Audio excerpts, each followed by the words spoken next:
Good afternoon, good evening, good morning, folks. No matter where you are in this fine land of ours, I am so pleased that you've taken time out of your schedule to spend it with us today. All right, so let's get right into it. Everybody, of course, knows me. I'm Daryl Prell. I'm with Vanillisoft, but I'm joined today by Daniel Shapiro. If you don't know Daniel, you should get to know him. Daniel is the Chief Technology Officer with Lemay.ai. These guys are rock stars at artificial intelligence. I brought him in specifically for that purpose, and I want to introduce him to you so you get to know him a little better. So, Daniel, with that, let's talk a little bit about you. You work in the AI field, and you've got some strong opinions, because when I approached you about doing this, you actually said to me, Daryl, I've already got a presentation built. Yeah, so I've been talking to executives for a while now, for a few years, about how to build their strategic plan, how to think about AI, and so I have strong opinions. You have strong opinions. Okay, so we're going to get through that today. So that's the important part. So what we want to accomplish today is pretty straightforward. Let me see if I can advance the slide and we can talk about the agenda. We're going to talk a little bit about how AI works. Okay, so that's the first thing you need to know. The next thing is it's just kind of level setting. All right, because you can't talk about what is factual or not factual if you don't understand how it works. All right, so we're going to call upon Daniel to give us the lowdown on how it works. Next thing is we're going to talk about why you'd actually want to adopt it, right? What are the benefits to you? And to make this more real, we're going to give you some examples. And then we're going to go and get into kind of the mistakes and the propaganda. So stick around for the end, because at the end is when it gets really, really, really interesting. We're talking about all those falsehoods, those half-truths, and those misperceptions. And we're going to call them out. And it's really not intended to be malicious, but it's just to get rid of the BS, as you said, and actually talk about facts. So that's what we're going to do here today, which is really, really exciting. So let's kind of carry on. And what we're going to do here is, so the question number one is, do you need to be worried about artificial intelligence? And let's just kind of open it up that way. What are your thoughts? Is that a bad thing? Because I'll set the stage. Our marketing said, are you going to lose your job? Because everybody's worried about that. Right. So again, nobody wants to hear this, but context is super important. If you're a truck driver, you will probably lose your job at some point. But if you're a babysitter, there's no chance in hell that a robot is going to be watching my kids. So there have always been software programs that were replacing jobs that people do. The economy is bigger than ever in human history. It's not that automation is a bad thing. It's just a thing that needs to be understood. So should you be afraid of AI? If you work in a job that AI is going to replace, oh yeah, that's not good. But there are going to be more jobs in the future than there are now. So right now, there are tons of job openings and no one to fill them. That doesn't mean, AI is good or bad. It's just a phenomenon that's happening, that some things that weren't possible now are possible, like counting stuff in a factory. It used to be like a guy would walk by and go like 1, 2, 3, 4, 5. Now there's a computer that can do that. So if that was your job, that's not good for your career. But there are many, many other jobs that are creative and qualitative. I don't believe that anybody should be afraid of like the Elon Musk kind of AI, the one that he's worrying about that goes, the world is going to end because computers are going to XYZ. No. More likely, the problems that will happen are because of poor software design and bugs, rather than like super evil, intelligent AI that's going to take over the world. Like when you have a blind spot detector in a Volvo that puts on a little blinky light that says someone's in your blind spot, that's AI. But like no one's afraid of that. They're like, oh, good, I didn't crash into that other guy. No one's like, oh no, my job disappeared. And most of what AI is doing today is just super boring automation that no one talks about, but that's really the main purpose of AI. Also, we're calling this thing AI. It's not a thing. It's a bunch of completely unrelated things that humans decided to duct tape together and go like, okay, it's all AI. But really, the natural language processing stuff is in no way, all the way down to the bolts of the mathematics, related to the other stuff, let's say classification, using neural networks and regression, which was around in the 1800s. So we've just decided by fiat, humans decided there's this thing called AI. But if you're a mathematician, you're like, no, there isn't. There's a bunch of other fields that have different names that you guys just stuck together because they work together in practice. So yeah, AI is not really a thing. And the threat of AI is far exceeded by the promise of AI. From all the applications that I've seen, yeah, like any technology, it can get dystopian if you don't have any rules. So military applications that go super out of whack. But we've always had this problem. With computers, we had the same issue. the Allies used computers to break Nazi codes. The Nazis used computers to count people in concentration camps. It's like technology isn't good or bad. It's just better stuff keeps happening. So we're not going to see the rise of the machines anytime soon? Is that what you're saying to me? Absolutely not. I wish we would, but the technology's not good enough. There's no Skynet pending to take no over? Skynet coming. Sorry. If that's why you came to this talk, no. I hate to burst your Maybe they bubble, want but Skynet. Who knows, right? Yeah. So now, when you see things, like for example, one of the things that rocked the world for a lot of people, and this may or may not be AI, but I think they lump it all together, is, Google, and they have their new capabilities where they can actually call on your behalf, and they can intelligently set appointments when you're talking to your hairdresser or whatever wonderful. it might be. It is cool. And it sounded so lifelike when you listen to it. Yeah, there are a few things I should mention. If you watch that talk real carefully, you'll notice they did not let the audience try it. They only showed you their super best, most awesome examples and didn't show you any of the failure cases. In fact, those were recordings, weren't they? Or were they actual live? They were recordings. They were not live. Right. That's what I thought. Also, there was a bunch of questions about informed consent and should you first tell people like, hi, I'm a robot. Can I book an appointment for this person? Or do you go like, hey, baby, can I just book an appointment? So putting aside all the ethical concerns, that like super constraints expert system AI is wonderful. I don't see that as a threat or a problem in any way. No one wants that job of like calling up hair salons and booking appointments. And so if two computers can like just talk to each other and figure it out, dude, let's do cool stuff. So then let's make it more real, all right? So in the sales and marketing world, Yeah. if I'm a sales development rep, my job is to take those marketing qualified leads that marketing's created Yep.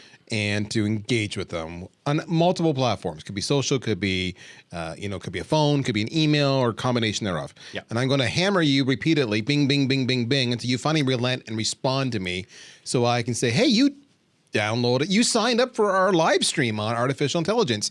Are you real? Let me ask you these questions, and I can dynamically adjust on the fly. And therefore, the role of the sales development rep is gone because Google's going to do it for me. So we know, first of all, from real life that that's really not true.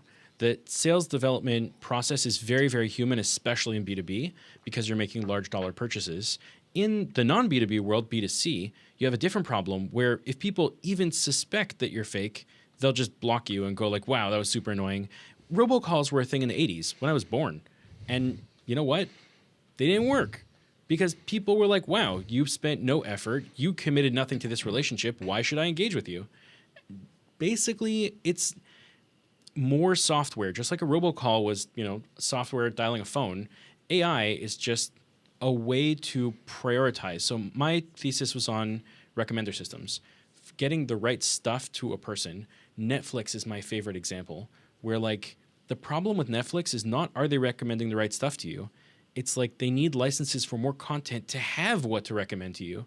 But it's an unsolvable problem. No matter how perfectly mathematically they recommend me movies, I'm still going to go, yeah, you could have done better. And the same thing happens in sales, where if I recommend a product to you and I'm trying to sell you something, you could say like, well, this wasn't the product I wanted. Maybe something else in your portfolio was the right thing to sell me, but there's never an ideal time for someone to sell you something. It's not like there's some mathematical way using AI to sell something perfectly. It's always going to be this human connection thing where you reach out to a human and you go to this human. You and I are both humans. Let's talk about this problem that you have. And if you hit on the right pain point, if you address their right problem, you capture that lead, turn it into opportunity, turn it into a sale. AI can facilitate that engagement, but a fully no humans involved B2B sale just is not a thing. There are marketplaces for like buying and selling grain where there's like, it's completely transactional. It's computer. Yeah. But that's existed for a long time. It has. That's not news. Decades. Yeah. So in terms of like the nuts and bolts of sales, I think AI can help. First of all, to recommend what's the right product to sell, what's the right strategy to take. But in terms of like getting rid of the human, I don't really see it. If you're like a really successful sales guy, you go golfing with your like top prospects that buy stuff from you all the time, and that's your thing, right? It's not like you have some sales call process to this guy who already knows you for 20 years. It's like, dude, we have this new feature. You want it? So that's not a computerizable thing. It's like the babysitter. They want you to talk to them at that level of sale. It's not like you're selling lipstick and it's just a commercial and the commercial and the person are just not talking. Right. Because it's all one way. Right. In enterprise sales in general, It's human to human. That's just still exactly how it works, and I don't see it changing like the babysitter. It's funny, on this, you said it's just a natural, lack of a better word, evolution. And a lot of this has been going on for a long time. My wife and I talk about this on a regular basis, and she's not as enamored with technology perhaps as I am. Let's go with that. And she'll make comments like, social media is just undoing civil discourse and all the wonderful things that we valued so much. This is a problem. We need to deal with this. And my answer to her is no. What this is this is an innovation that is generational, that the society needs to catch up on and adapt. And I'll use the example of, when the phone was introduced, people would say, we're not going to talk and visit each other anymore because we have the phone. I don't like this, right? And then the maybe go back forward a couple decades, maybe television came out, and it's like, well, we're never going to visit each other anymore because now we're sitting on our couches watching, Jack Benny or whoever you want, whoever was popular back then. So I said, the society figured it out, but it took them, it wasn't overnight. Yeah, it's disruptive. It's disruptive.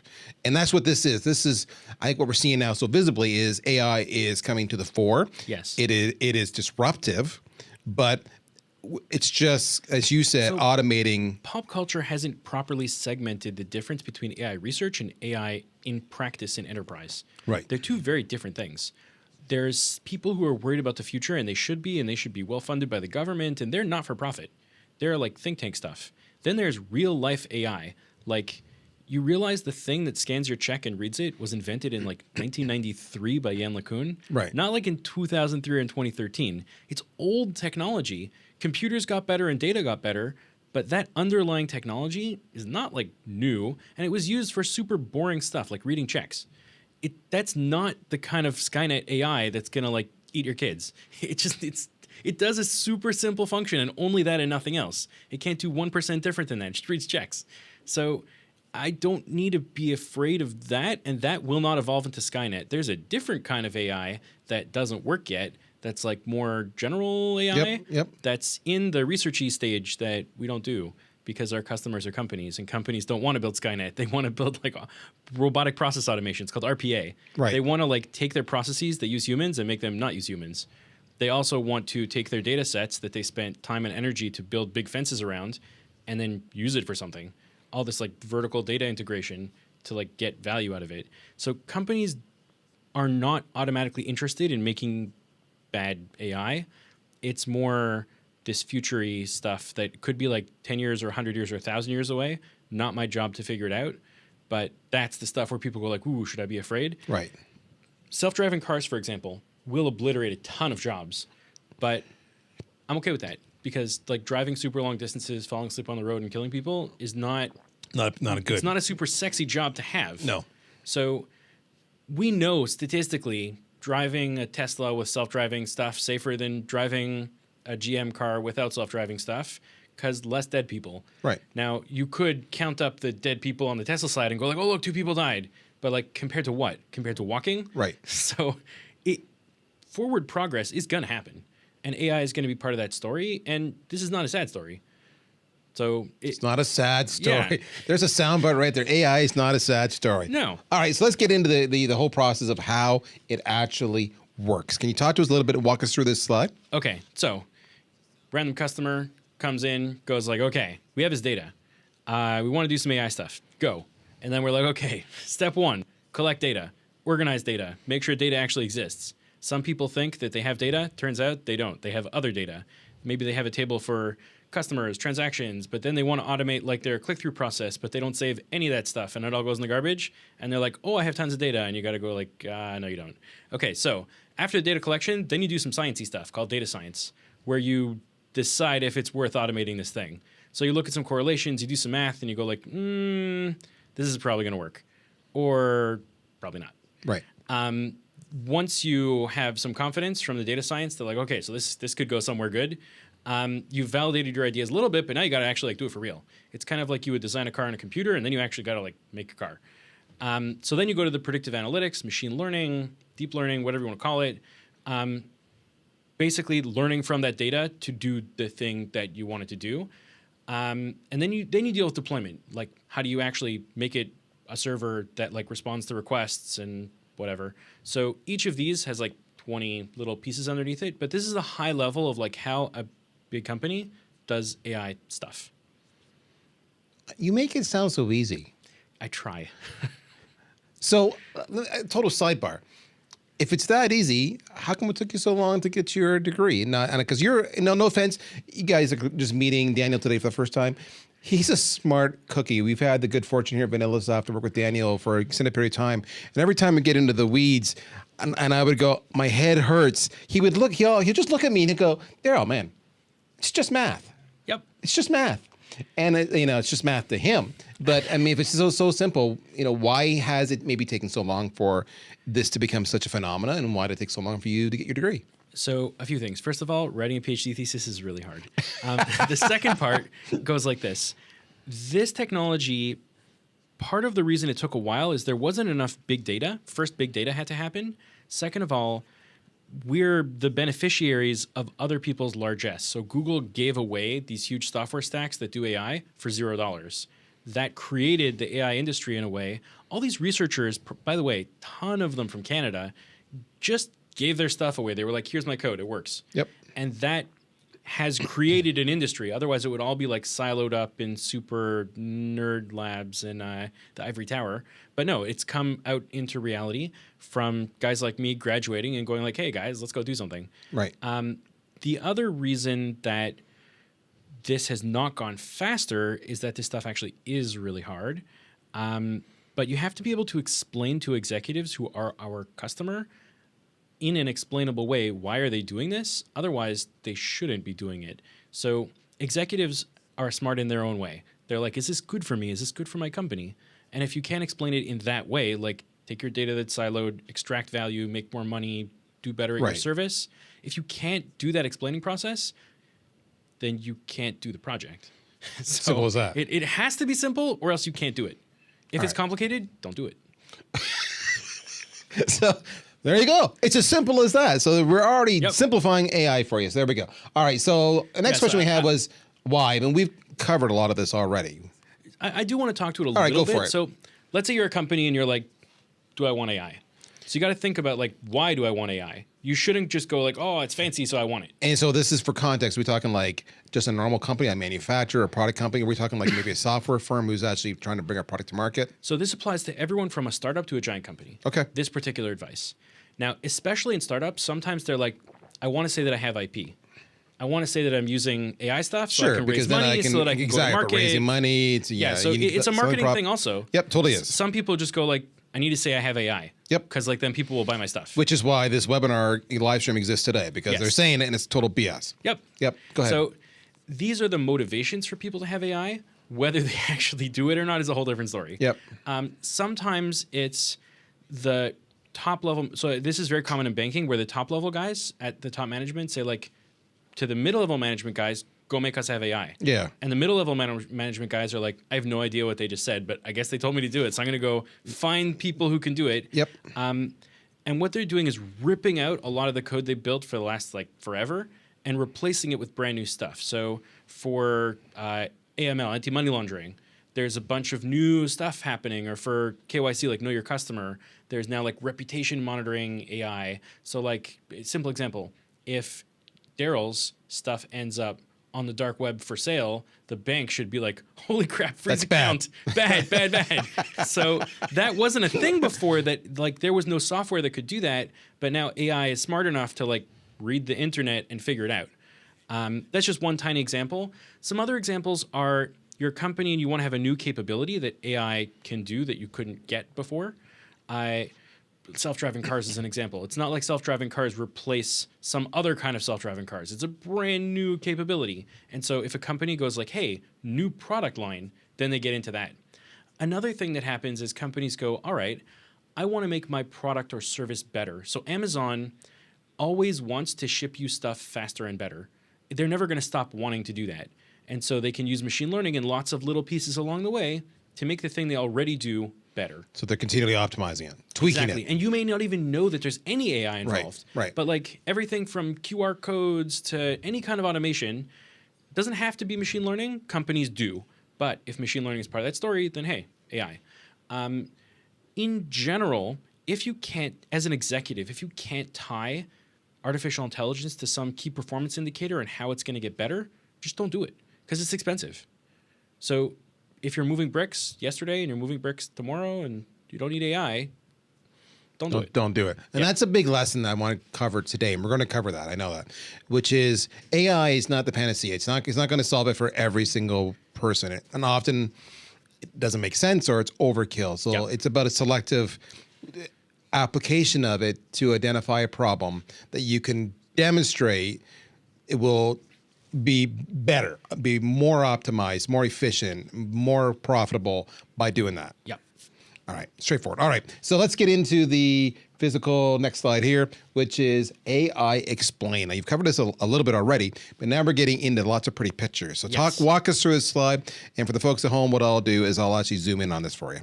So I'm going to try not to like break your brain with math. Instead, I'm going to go like, look, pretty colors. So the green stuff over here is about understanding text. So people write, Mary had a little lamb. You can actually make a program that goes, Mary had a little, and it will go, lamb. Yeah. So there's a bunch of technology in the AI space that can manipulate text in different languages. For example, English and Arabic chatbot that's bilingual, that you can talk to in English and you can talk to in Arabic and switch back and forth. And it goes like, I get it. So that's a cool capability. Yep. Then you have a bunch of stuff for data manipulation where if you throw stuff, like even very well organized numbers into an AI system, it will not understand those numbers. You have to do some math to like get the data ready. And so this blue stuff is a whole bunch of how do you integrate data into the way that AI thinks. The way that I like to think about it is that you can convert numbers into different spaces. So in university, they teach about like time domain or frequency domain. In high school, you would have like different coordinate systems. So AI works on a particular type of data, and companies don't store their data in this format. And so there's quite a bit of work in just switching from your database format, let's say SQL, into stuff machine learning understands and likes to use. And there's a lot of strategy. It's not all science. Part of it is art to kind of understand what the AI is going to like to jump on. Because the AI is the one actually solving the problem. The human is the one like feeding in the data. And so as the human, you've got to go like, okay, if I tell the computer names of states, then it's going to go like, I don't understand the connection between these states. Like, are New York and California close or far? I don't know. You and I know because we're humans, but the computer has no idea. Right. So maybe if we turn that into like longitude and latitude, it can associate this information and do better. So that's an example of like taking the database data and switching it into the data that the AI will understand better to do stuff. So yeah, that's the blue stuff. This red stuff over here is fancier AI that's actual models. So these things, let's go back to 1800s or to Excel, where you have your bunch of points on a graph and you make like a line of best fit, like a line just y equals sum x plus b. That thing is some of what AI is doing. It just says, okay, so the data looks kind of like this. I'm going to make a line, and whatever the dot shows up, I'm going to go to that line and say, okay, that's the answer. Right.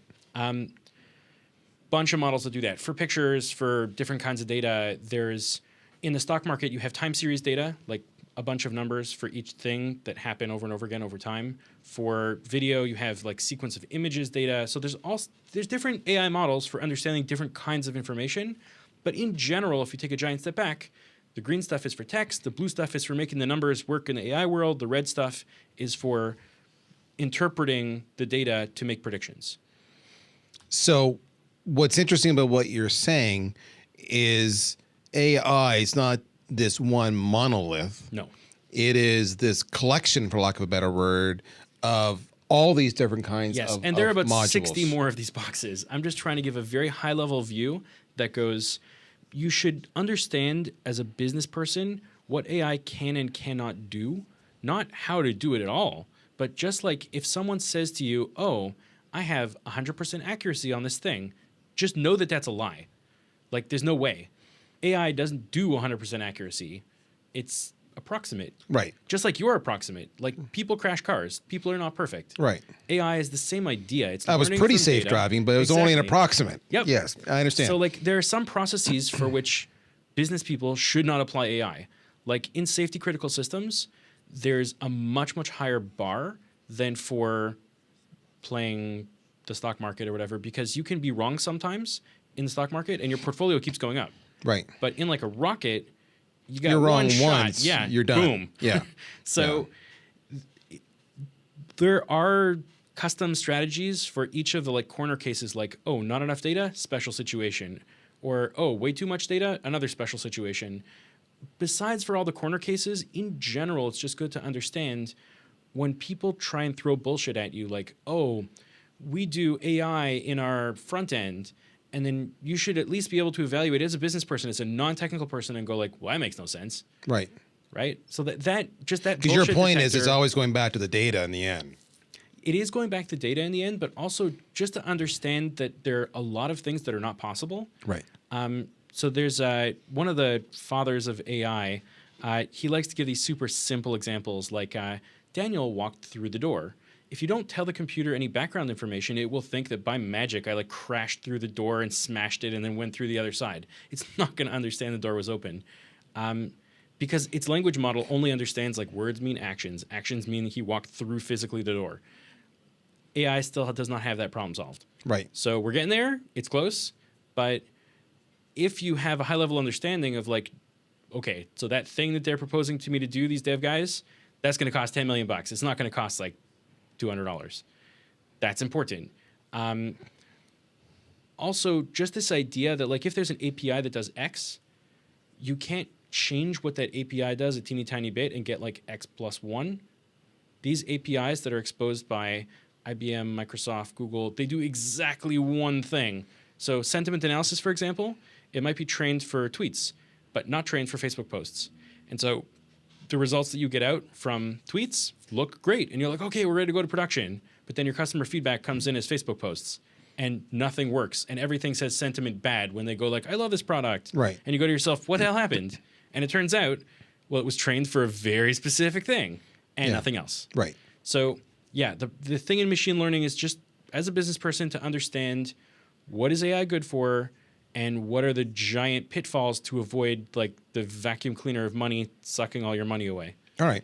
So let's kind of carry on into the conversation because you've got some examples here for us. Yes. Number one, you got define the vertical. Talk to me about this. Yes. So this is an example of not enough data. So you got the name of a company and nothing else. So imagine you're faced with this giant list of companies that you're going to target and you want to know like what vertical is this company in? I only want to target customers that I predict are in the vertical I care about. So we're talking here about top 1 accuracy, which is very, very specific. Typically, you'll talk about like top 3 or top 5. What does that mean? It means were you exactly correct? If you said custom welder and it turns out they were just a general welder, you're wrong.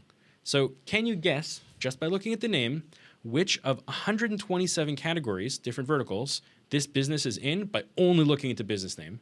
And what you have up here is an example, like Athletics Canada is a community association. Right. So we're here in the name column. Yeah. So what this thing does is, so we take the name, like Athletics Canada, we chop it up into little 4-letter sequences and make those all into features. So like a huge amount of like little DNA sequences. Yep. This works, by the way, in like gene sequencing too. Same idea. You just take little chunks of DNA and you go like, okay, with enough of them, with a zillion of them, I can make like a representation of what is this thing. And so isn't that almost how they mapped it originally? They made a lot of those similar assumptions, if you will. So intelligent assumptions. We have a much easier problem because there's no like biology involved. It's just code. Yep. So what we did is we took a giant data set and trained this AI model to understand these sequences means that stuff. So when you look at MaxMart as a human, you go like, oh, Mart, store, done. Right. You know. So what we did is we did a split of the training data and testing data. So you take all your data you have. We had like, I don't know, millions of records. And we split it into one set of data that you train the AI on and another set of data that the AI has never seen that you tested on to see like, did it work? And when we get high enough confidence, then we did a validation. So this came from Western Canada and we tested it on data from Eastern Canada. Okay. What that means is that we had 2 steps of verification to make sure, like, does this predicty thing work? End of the day, the business value is that you can take a giant list of companies and generate things like NAICS codes. So you can know, like, what vertical are they in? Do I want to call them? Do I want to reach out to them? And we did this for a particular project where we needed to know, like, sort by type of company, but that information for small companies is really hard to get. For big companies, no problem. Google has analytics you can just buy on like any S&P 500, Dow 30. They're all big companies, but when it comes to like a little corner store, like Flo's Flowers, Right. I don't know what they do unless you have AI to like kind of figure it out. You can't do it by keywords; it's too hard. Yep. So that works. And this is cool, right? Imagine if I'm in the sales and marketing game and I want to go and target, certain industries with industry-specific messaging. Yeah. In your example, I may only have the name of the company, but I can go use some artificial intelligence to go to probably do a best guess of the Exactly. industry it's in. And it's not, to your point, you said this before, it's not just going to be 100% accurate, Yeah. but it's going to be darn close. Yeah. And from an efficiency point of view, that's brilliant. 60% accuracy just means you spent less time on stupid things. It Exactly. focused down the sales guy to do a better job. And again, it didn't replace the sales guy; it just made him better. Right. All right. So let's go on to example number 2. Example number 2 was segment the contact. So talk to us about this. Yeah. So this particular thing is actually, I read a bunch of posts on a blog on Medium in what's called Towards Data Science, and I had this theory about what I'm writing, and I said, okay, some of the stuff I write, it's content marketing, so we're getting like top ranking on Google for certain search terms like AI data set stuff, how to price an AI project. And so if you just Google that, we're showing up as like number 1. If you Google... And by the way, this is true. I did it. He shared it the other day on LinkedIn, was Yep. how to price an AI project. Yep. And like an ass, I said, I don't gonna do believe it. you. I'm going to do it, right? And initially, I didn't think it was, when I looked at it, I was like, oh, that's not it. Because you were using some other domain name I was looking for. I was expecting to see Yeah, Lemay. so that's you're seeing the blog posts. You're right. The content itself. And I actually started to write you saying, doesn't work for me. Here's my screen capture. Yep. And I thought, let me just drill down. I'm like, oh shit, he's right. So, Yep. So if you click on it, it's a proud of picture you. of me. Yeah, it is. I was very impressed. You nailed it. Yeah. So the strategy there was to do 3 things: write technical articles, write non-technical articles, and write medium, sort of half and half articles. Yep. So that's these 3 colors: blue, yellow, and red. And my theory was that if I'm right, the AI should validate that what I think I'm doing, I am doing. So this thing that you're looking at was the AI basically telling me if it agrees with what I think or not. What you would expect is that each of the colors of the stuff that I would do would be together, and that's what happened here. So we got the blues together, the yellows together, the reds together, and the progression from technical to non-technical worked out. So this is an example of doing segmentation based on content to get the AI to do its thing. That's so cool. All right, so let's go back here. Let's go on to the next slide. Now you then start actually doing combinations. This is what gets pretty interesting. So talk to me about this. Yeah. So that 4-step process we looked at earlier, you can actually do a bunch of them together. So you get in the data, do some data science, validate your idea, do customer segmentation so that now you have the data and you have like cluster IDs for your customers, and then you can recommend stuff to your customers. So these different AI projects can build on each other to get fancier and fancier in terms of like their predictive power and the features that they can do. Did that make any sense? It does make sense. I'm almost, okay, and for those who know me, I'm rarely speechless, but I listen to you and you make it sound so freaking simple. And I just want to slap you. And nothing personal. You understand that, right? Don't do it. It touched me. But you are, I mean, that's the whole point, right? What I was excited about in this production was that we were going to simplify the conversation and make it understandable. To me, I can bring it back to say, and this is Daryl speak. You talked earlier about all the different ways, the modules you talked about. And to me, they're just, and don't beat me up because you're the AI expert and you know what I'm going to say is just a layman's misrepresentation. It's just a bunch of rules and algorithms to a degree who are assigned a specific task, for lack of better words. That's absolutely correct. What's wrong with that? I got one right, guys. Way to go. All right, so let's move on. Gold I'm star. going to celebrate that. And this is the recommender system, because as you said, that was your PhD. Talk to me a bit about that. Okay, that process for you. It was hard and long. So the idea is like this. My dissertation was on, you have your computer screen and an AI that's like an eyeball that just looks at the computer screen. Think of it like a video camera that sees just the computer screen. Yeah. And it had to figure out, what should I recommend to you to do? Do you want to open an email to Daryl? Do you want to like open a website? What do you want to do? And then it would just be a little icon you can click on that has like a picture of the thing that it's recommending and like a teeny tiny bit of text. Yeah. And that's it. And that was a little project. So doing that is really hard, but it works. So they give away PhDs that easily? Is that what I'm know. hearing you say? The I bar's know. down here? Way down there. It's a good thing I didn't try because I would have been bored, clearly. So let's go with that. All right. So now, despite all this, there are mistakes. Yes. So talk to us about the mistakes. Okay, so the mistakes come in two flavors. One is mistakes from the company side. The other is mistakes from the machine learning side, from the like consultant side. The companies come in like three flavors of bad. One is I have no data. I think I have data, but I don't have data. The other, and this is on the company side. The other is, okay, I want to like cost constrain my project. The government loves to do this. Sorry, government of Canada, where they're like, okay, so we're just going to skip that step. And I'm like, but that step is very important. Yeah. So you can't just like build the rocket, never mind the thing that goes on the end of it, fairings, who cares, Yeah. and just shoot it and hope it works. There are lots and lots of pitfalls of skipping steps where a company or enterprise will get very excited and like, and then they're stuck and they're like, wait, why didn't it work? And it's because like you skip steps for, and usually it's for like project management reasons, and that's a dumb idea. Yeah. Yeah, and the really bad one is bad requirements. So you have someone who calls you up and they're like, so I want you to quote me on this project to like make money in the stock market. And I'm like, so do you have like any idea? And they're like, no, just make me make money. And I'm like, but no. So yeah, bad requirements.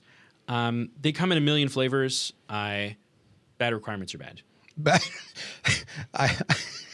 bad requirements are bad. I can't beat that. I'm going to move on from that. All right. This was the slide I was most looking forward to, guys, with today's conversation. This is where we start to get into the essence of the title that we share with you, truths, half-truths, or misperceptions, and outright lies. So I've called this slide propaganda. Yes. All right. And I've said it out there. So let's talk. We've already talked about up to now, everything's been truths. Yes. All right. How it works and how you can combine them into combinations, and there are going to be mistakes, and how you should be using it and how you should expect it to work. And you shouldn't be worried about it long term. And it's just, here are the benefits, and this isn't new, and all that kind of stuff we covered off. I did pretty good there in the kind of my impromptu recap. Look at that. I love it. Woo. All right. But now we're getting into the other part, right? The half truths and the outright lies. So talk to me about examples of half truths, if you will. Yes. Maybe I don't want to call it false, outright falses, but we're gonna get down and dirty. Let's over to you, big guy. Okay. So sometimes we'll come in as like the second person to work on a project. Yep. Where the first group of people did some really nasty things. And I'm going to stop there for a second, right? Because so Lemay, for context, Yes. when you say you're coming in as a project, your organization is tell the world what you do. Yeah, enterprise AI consulting. So we help companies to do AI. On a micro level, so we're the in-house AI consultants for the city of Ottawa. Okay. So we go to Invest Ottawa and like advise companies how to do AI stuff and help them to like get AI capabilities. And we get from them, like especially from little companies, horror stories, because big projects, big companies, they have a tendering process. They tend to make it out okay sometimes, but little companies are somewhat defenseless. Yep. In a supply-demand mismatch, prices go way up. So right now, transiently for the next maybe year, but looking back like a few years back, there's just way more demand for AI than supply of AI consultants to companies. Right. They can't hire a whole AI team. And so what happens? They're like the redheaded stepchild. They just get beat down on all the time. And people who don't know what they're doing just try and separate them from their money. Now, we've seen really interesting bad stories, like a big consulting firm goes to a small company and goes, what's your market size? How much money you got?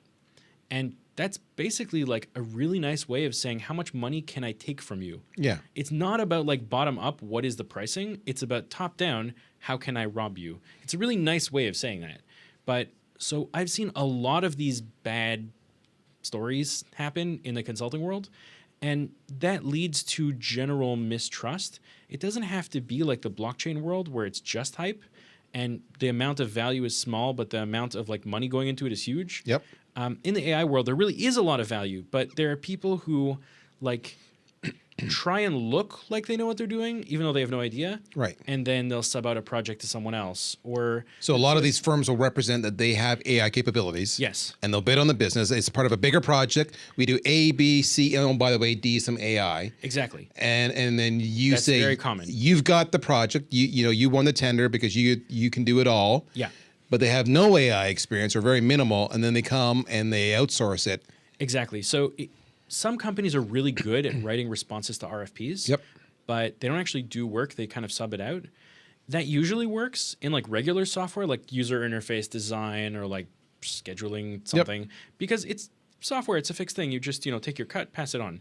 In AI though, sometimes they don't have the ability to perceive like, man, it's a $10 million project, and they quote it for like $1 million. Right. And then they're trying to farm it out for like $800,000 or $700,000. Yep. But it's really a $10 million project, and they just didn't know how to do the costing to scope it out properly. So we have a process that like NDA, statement of work, blah, blah, blah, going through all the steps where we carefully make sure that we know how to do the project, or that it's research and that we're getting paid hourly or whatever. But some of these companies don't care, and they just go. Or worse yet, they'll run out the clock. So the worst thing that I've seen is people who are like charging by the hour, but they don't know what they're doing, so it takes them a lot of hours. Right. So for example, if you have a client that says, I have this requirement, this happened to me a few weeks ago, where the guy said, I need a correct grammar in English language. And I'm like, okay, here's the library, done. Yep. I'm not going to charge you for that. I'm going to make that into a project. Right. It already exists. Yeah, it exists. Just Yeah. use it. I've seen people who don't do that. Right. And they're like, oh, sure, I can data collection, predictive analytics, and So maybe the half truth in this case is there are vendors out there who are representing they have a capability, and you need a capability, and you seek their counsel, you seek their services, and they're actually not capable of understanding the needs. They can't scope it out right. They charge it wrong, and then they have to outsource the actual product. But because they've done it wrong in the first place, they don't get the right talent they need with the right skill sets because they have a certain price point they have to get into. Exactly. And I feel like one of the ways to overcome that is to ask for reference clients. Right. So we were kind of forced to collect a whole bunch of like support letters from previous successful projects. Yep. Because we bid on this big project, and they were like, nah, support letters. So hey, now we have all this nice stuff. Right. So if you're dealing with like one guy who's the whole shop, it's really his job to do every job. One of them should be like, get support letters from previous stuff. Make sure that that person has like a degree from a good university, previous successful projects, like the checks enough boxes that you know that you're not going to get burned when you're dealing with a firm. So I'm not just like a guy with a company. We have a whole team.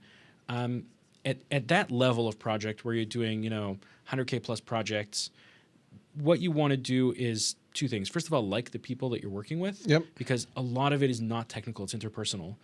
In the AI world, stuff is really complicated, and so if people are not effective communicators, you're boned. It's not about like being the smartest person in the room, it's being about the best communicator and being able to deliver the project. So when you're evaluating a team to say like, okay, I want to do this AI project, the way you can cut through a lot of this BS is, first of all, know the bad stuff that they're doing. Recognize the patterns of the guys who are bad. And second of all, ask them for references, Right. just like you would for a contractor on your house. Because in the same way, you don't trust those guys either.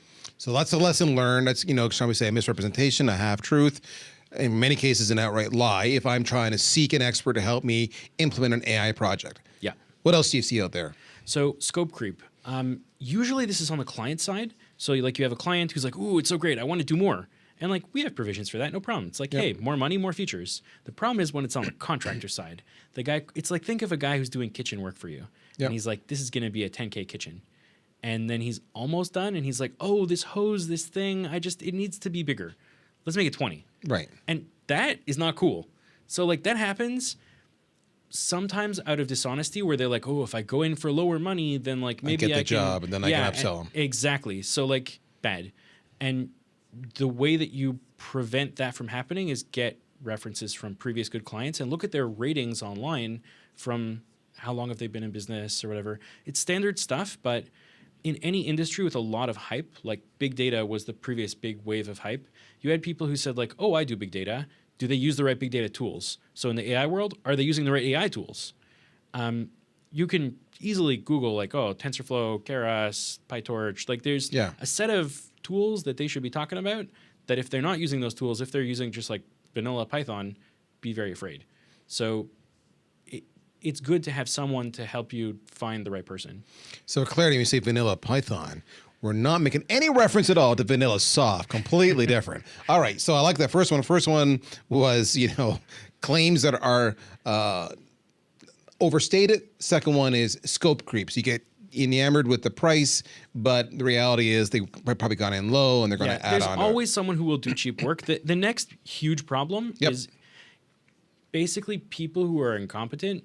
So like offshore Now, you're projects, not talking to me, just so we're clear on this. I'm talking directly to you. Oh, damn it. So there, I don't want to pick on a particular country, but I've had better experience in Eastern Europe than I have in South Asia. Okay.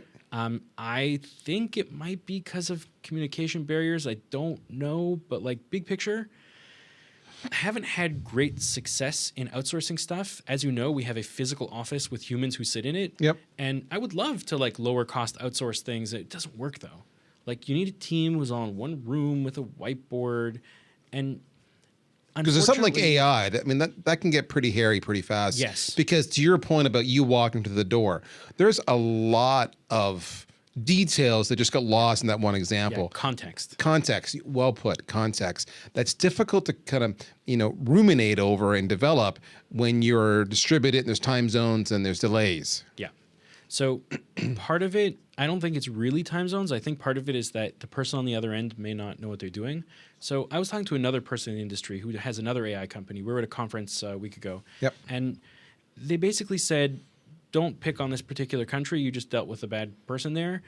That country is so big that, there's for every 10 guys who don't know what they're doing, there's 10 more who do know what they're doing. That's a fair point. But in terms of like quality control, it's tough for you to know, right? Yeah, you don't want to solve that problem. This is not your problem. You have your own problem. Right. I don't want to go in with a 50-50 chance that I got a good guy versus a bad guy. It's just not worth the effort. It's not worth the risk. Yeah. Especially something like that. Is your point. Yeah. So it is hard though. And keep in mind. So more reference checks, I think, is in the end. Yes. But we're also competing literally with like Google and Facebook and for like these big banks for the same talent. Yeah. So our employees had signed job offers from those places and had to pick us. So our pitch to them was, you're going to get to work on the coolest stuff on day one, not like we're going to pigeonhole you into a small project and you're stuck there. So yeah, on the talent side, if you're looking to build a machine learning team, it's doable, but it's hard because let's say you're in a really boring industry, like I don't want to pick on insurance, but insurance is really boring. It's hard. It's hard to get the talent to do it, and that's why you end up calling up consultants and saying like, "Oh, we can't find the right people who have the experience in it and do the thing." Yep. All right. Yeah. So that's the next one. So I love how we're doing top down. So we had the big picture claims, and then we had scope creep. And then we got down to the actual kind of, let's say you're probably better off by having people all in the same locale who are verifiable as capable and successful and accomplished, as opposed to a distributed team. Yeah. Vaporware is possibly the worst. Vaporware is a big part of my outright lies section I want to talk about. So talk to me about vaporware. Okay, so typically what will happen is a product manager will get like a spec for a project and they'll design it as if it works. They don't know anything about machine learning and they're like, I'm going to do the AI marketing. And then they go like B2B, try and upsell this thing to as like a pre-sales technique or as an upsell from a product that they already have. And they don't actually have this thing. But it turns out then they turn around once they like have a bunch of like signed up customers and they're in a panic to make this thing. Unlike regular software that you can do that pattern, it's frowned upon, it's not a nice thing to do, but in regular software, you could feasibly do that. In AI, you can't because you probably spec'd it wrong, and even if you didn't spec it wrong, it's really, really hard to know if your idea is going to work in ML before you do the data science, the data collection. So I have personally had the experience of companies both in Canada and in Europe and in the States, this is a common thing, that are like in a panic for making me this product. And part of what they designed is impossible. It's just like provably impossible. So they've already sold something that it's not just that they can't deliver, no one can deliver. Yep. That's really bad. So especially when you see like AI marketing stuff, it needs to be paired with AI capability stuff. Ideally, if you're accomplished big company already, don't call it AI. Just make it a good feature. Any technology that's sufficiently awesome just seems like magic. So just make a good product. If it happens to use AI, you don't have to like stick a huge AI sticker on it. If you're a bank, let's say, and you have like a predictive thing of how much money do you think your customer is going to spend, you can like just stick it in the UI. You don't have to say like, ooh, AI feature, whatever. Just do your thing. So whatever company, if what you see is only marketing and no actual features, either it's because they don't actually have any AI and they're just like, they like marketing that they have AI, Yep. or that the AI that they have doesn't really add to their product. It's sort of like a side point that doesn't make their product awesome. It just, they check the box that they have AI. All right, so here's a couple things that I want to drill down on before we wrap things up. We're down to our final 5 minutes or so. So fast and furious. Number one, what about users who seem to think I want to invest in this vendor because they claim to have AI and the benefits they're claiming are going to make my life so much easier, even though I think a lot of that is hearsay. A lot of it is subjective. A lot of it is wishful thinking. In my opinion, they're buying into the claim. I totally agree that humans like brands. It's a shortcut, it's a heuristic for actually doing your homework. People are not suddenly going to be not people and do their homework. They're going to like Google over Microsoft because of some UI feature that's nothing to do with the main capabilities. We can't change what people are, but having AI or not having AI is not generally what's going to make a company successful. Sometimes, as we talked about, the company doesn't really have AI at all. It's all marketing. Right. It's not real. What people should be doing their evaluation on is features. When we sell enterprise software, like in the audit space, we have a bunch of like stuff that we're selling to the C-suite. And so we talk to them about capabilities. That's how you should really sell this stuff, because if you have capabilities other people can't do, it's better than just saying AI, because what does AI do? What you want to say is you want to sell what it does, and that thing that it does should be better. If they're selling you on the message of like, ooh, AI, not like, ooh, better lead contact or some kind of key performance indicator that will be better, it's because they don't have what to say. Right? So I generally agree with you that there's too much hype. I think that there is a lot of progress to be made in the industry of actual cool technology. But as with everything in AI, once it works really well and everyone knows how it works, they don't call it AI anymore. Like there's tons of AI in spam filtering, but they call it spam filters because it works now. Right. So as soon as something is not researchy anymore and now it's just like a thing, they stop calling it AI. So one of the things we talked about this offline before we went live, and you said AI is only as good as the data set, the size of the data set. So, I'll use an example. We're a sales engagement vendor, right? So if my users company A signs up for VanillaSoft and they've got 3 people and they're making 30, 40 calls a day. So we're not talking, it's going to take a while before we have tens of thousands or hundreds of thousands of attempts to reach somebody before I can start to statistically make some artificial intelligent applications. It's not going to happen day 1 or day 10 or day 100. So there are a lot of asterisks. Yep. What's your preference? Yep.